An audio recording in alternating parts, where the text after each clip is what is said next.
Hey all you beautiful people, what's up? It's Carla back again with another video, and it has been seriously like 75 years since I have last posted a video, and I have all these video ideas for you guys and I want to film them all and edit. It's just sometimes I don't have the time because I'm working or I'm with family and friends, and believe it or not, sometimes I'm kind of lame, but sometimes I have a life. Anywho, so if you follow me on either Twitter or Instagram, you will know that the most amazingest, bombastic, amazeballs thing just happened last weekend, and I'm not all the way totally over it, so I decided to make a video because I'm still kind of fangirling out, and today is Friday. Well, actually, I'm filming this right now on a Tuesday. Going up on a Tuesday. Since it is Friday, I'm fangirling out, and I'm not quite over what happened last weekend. I decided let's just talk about it. For those of you that do not know, I work for a radio station in Los Angeles, and that radio station put on one of the biggest shows in Southern California called We Can Survive. And the lineup was freaking majestical. Let me tell you, our headliner was The Weeknd, and we had a surprise guest by bad girl Riri herself, Rihanna, but we also had Demi Lovato, Nick Jonas, Calvin Harris, Sam Smith, Maroon 5, and 5 Seconds of Summer all performed at the Hollywood Bowl last weekend. And yeah! So for the entire month of October, including the week of the show, it was super stressful. People were running around like their pants were on fire, their head was on fire, but you know what? At the end of the day, it was such an amazing show, and I am just incredibly proud to be part of a family that put on a show that gave so many people who attended such an incredible experience. Even though I wasn't there to watch the show, I was there working. It was so awesome to be working it. I was stressed, it was chaotic, it was hectic, it was everything all at once, but at the same time it was so rewarding. And speaking of rewarding, if you can't tell already by the title of this video, you'll know that yes, this girl right here, this little Asian, has finally met 5 Sauce. I really don't know what that was. Now, before we get ahead of ourselves, let me just say that I met the band as an employee. I met them while I was working on the job on the clock. I did not meet them as a fan, because if I met them as a fan, I probably would have fangirled out, but I was working at the time, so I had to literally conceal, not feel. Thumbs up for Frozen! So when I was looking on the schedule and one of the jobs I had to do before doors opened, it said dressing room on the schedule, and I was really unsure what that meant. So obviously, when it came to that time before, my partner and I, we went over to, I guess, our supervisor, and she told us what to do, and she basically said, okay, so we need to go into the dressing rooms of the artists and place bags. There was special bags from companies and clients who were sponsoring the show, and I was like, okay, cool, sounds good. It was all good until they were like, Carla, you're gonna take these bags into 5 Sauce's dressing room.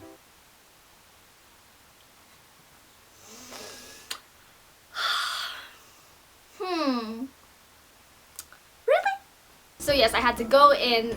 I was inside the dressing room, had to put these bags down along with this social media placard, take a few pictures, and yeah, they didn't really look at them, didn't really talk to them. Like, it was like the first encounter, but like not really. Anyways, so I knew I had to go back because there was 2 different kinds of bags I need to drop off into that dressing room area, and there was just one of me at the time, so I couldn't carry all those bags because there was 4, one for each of the boys. So I had told security guard and management that I would be back with more bags in about 10 minutes. So I had more bags for the bands, came down, I had to talk to, once again, security guard. Security guard was freaking awesome. Like, they were really sweet, they were really, really funny. Once again, talked to management, and then at one point I had to talk on my walkie-talkie because we had, of course, it was such a huge, there were so many of us running around, and it was such a huge venue. We had walkie-talkies so we could always keep in touch with each other, and I had to talk to one of my coworkers, and at the time when I was saying what I needed to say, and then I mentioned 5 Sauce, and when I did, Callum was actually outside of the dressing room. I was standing outside of the dressing room at one time. He looks at me and he says, wait, what? Because, you know, I said 5 Sauce, and I think he thought I was talking to him, but I just pointed at, Honestly, I was I was not expecting for him to acknowledge that at all, and so I kind of like internally my heart kind of like stopped for a hot minute, and my coworker was already talking on the walkie-talkie, so I looked up at Callum and I just smiled. I was like, oh no, I just like obviously I'm still not over it. Anyway, so I just looked up at Callum and I was like, oh no, I'm sorry, and I just pointed to my walkie-talkie and he's like, oh okay, and then he goes in the elevator with one of the bodyguards, security guards, someone on their crew, and went up to the stage. Yes, I was backstage at this time, or at the terrace, when they were doing sound checks. I could hear them sound check, I could hear them do their Q&As. It was a good time while I was running around preparing and cleaning up and kind of setting up the whole entire area. And then after their sound check, I was looking at the schedule of events of what was going to happen, and I saw that they were gonna come up to my area to take, I guess, some photos, and this was when I was going to meet them again. So they walked through and I was, yeah, once again, internally freaking out, but I had to conceal, not feel. On the outside, I was just like, oh look, there they are. I just smiled, kind of waved. Speaking of waving, so when they walk in, we had these tables, and that's where because the autograph boards were pretty big, and so we had all four laid out on these tables. And so they came in, and Michael actually took a glimpse of the autograph boards because it had these cool cartoon-ish characters of all the artists performing that night. And Michael goes, hey, those are cool. And right away, like, I kind of yelled out, or I was like, oh, Michael approves, and obviously he heard me say his name, so kind of turned around, locked eyes, did a little smiley, and he went back with his van to take pictures. My heart kind of internally dropped at that point because I was just like, oh my god.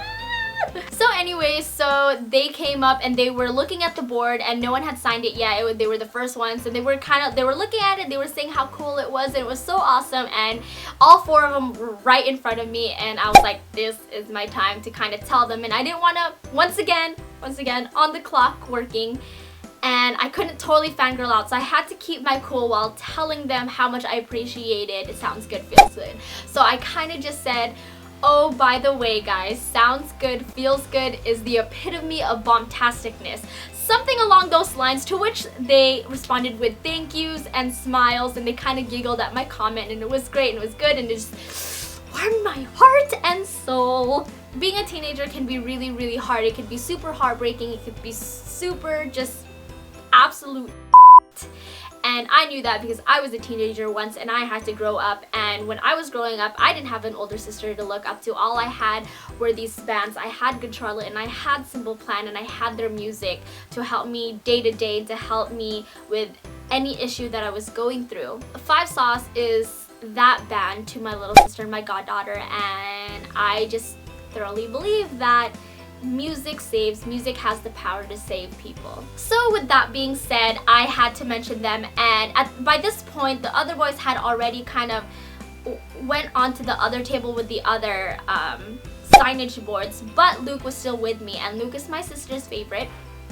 And so but I said it loud enough so the other boys could hear. I said, oh, by the way, guys, thank you so much for saving my little sister's lives. They all looked and they smiled, but Luke, even though he looked absolutely tired, you could tell he was really tired, he actually kind of stopped. He stopped autographing the board, and he kind of just stopped and he looked at me and he listened to the rest of what I had to say.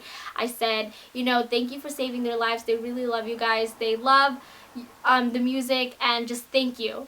And that's like, everything just came out of my mouth super fast, because one, I was nervous because I was looking into Luke's eyes and he was just so tall and beautiful. So after I said everything that I needed to say, Luke said, oh cool, tell them we said hi, and gave me a little smile, and he went off to do the rest of the autograph boards. And that was absolute perfection, and it was freaking amazeballs, and that was all I needed. That was honestly all I needed.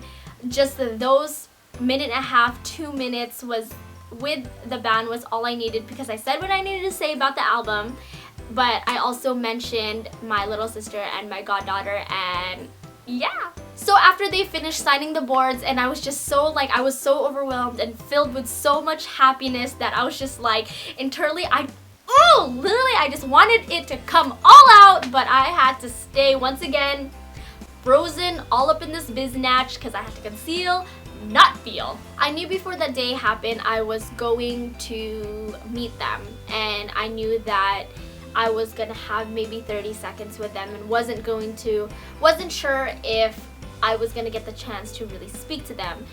We had received our jobs several days before the actual event, so I had to prepare myself and kind of think like, dude, okay, if I only get 30 seconds with them, what is the most important thing that I could say and in 30 seconds? And mind you, this is 30 seconds not as a fangirl but as an employee, because obviously I couldn't really fangirl out, and it's also 30 seconds that I may never ever get a chance again. I may never ever meet Five Sauce ever again in my entire life. I may never, be able to interact with them how I did at the show. And so I had to think, what are the main points? And as mentioned before, main points, I had to talk to them about their music. I had to say what I needed to say. And then the second main point was I had to mention my little sister and my goddaughter, because I thought, or I still think that it's absolutely imperative that they know how much that they mean to my little sister and my goddaughter. And if I had more time, and if I had more time with them, I would literally tell them, and I would thank them 1,000 times, thank you, as an older sister, how much it means to me to know that they are a band that my little sister, my goddaughter, can literally run away and escape to. They can put on their headphones, listen to Sounds Good, Feels Good, or their debut album, or any other albums that they will release in the future, and know that they have someone to relate to. Once again, when I was my sister's age and I was growing up, I had other bands to listen to and to relate to, and fast forward several years later, that band that my little sister, my goddaughter, can relate to and kind of, find that musical escape is Five Sauce. Obviously One Direction as well, but yeah. So that concludes another edition of Fangirl Friday. Please do like this video, subscribe for more fun videos like these, and leave me comments in the comment bar below. All of my social media info will be in the bottom bar. And yeah, thank you so much for watching this video, and I'll see you next time, my beautiful loves. Bye! Friends, stop dreaming on a goal that will do nothing to benefit your bright future. Instead, work hard on being the best person you can be, and that is something people will give a flying about. So whether you're a freshman or entering your senior year of high school, remember